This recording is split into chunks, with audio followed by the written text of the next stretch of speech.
Investigators want to speak with an eyewitness who recorded a deadly police shooting near Houston. I want to warn you, what you're about to watch is disturbing.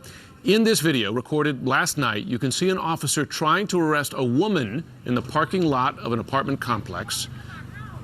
Police say she had several outstanding warrants. You can hear her voice there. Moments later, the two are seen struggling. The officer fires his taser. Throughout, the woman can be heard screaming that she's pregnant. Police say when the officer tried to handcuff her, she got control of his taser and used it on him. That's when the officer grabbed his gun and fired. The woman was pronounced dead at the scene. Ed Lavandera, he's been following the latest developments from Dallas. Ed, tell us what you're learning here. Well, this video, Jim, is nearly 40 seconds long. Police have described the release of its video on social media as disrespectful to all involved, but it paints the clearest possible picture we have at this point of what unfolded there just before 11 o'clock last night in Baytown, Texas, which is just outside of Houston.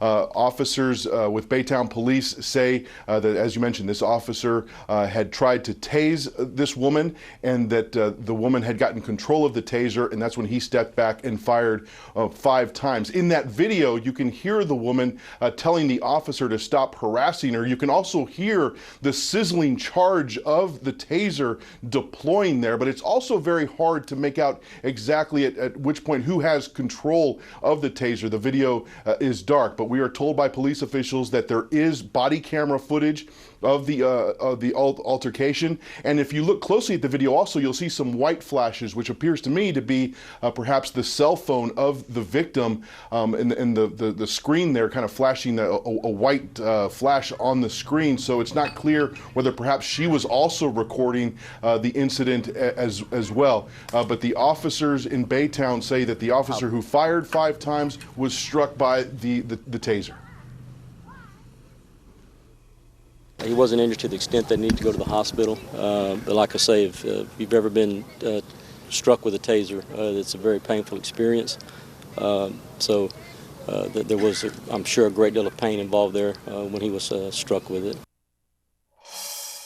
Sometimes you would see her, get into it with people around the apartments, but nothing too, bad. It's just typical her. She's not a bad person. She didn't hurt nobody. She would just walk around, smoke her cigarettes, and walk her dogs. So residents we've heard from there say that the woman who was shot and killed last night was a well-known fixture in that apartment complex. Investigators say they're still trying to piece together everything that unfolded last night. Jim? Ed Lavandera, thanks very much for covering this truly disturbing story. Secretary of State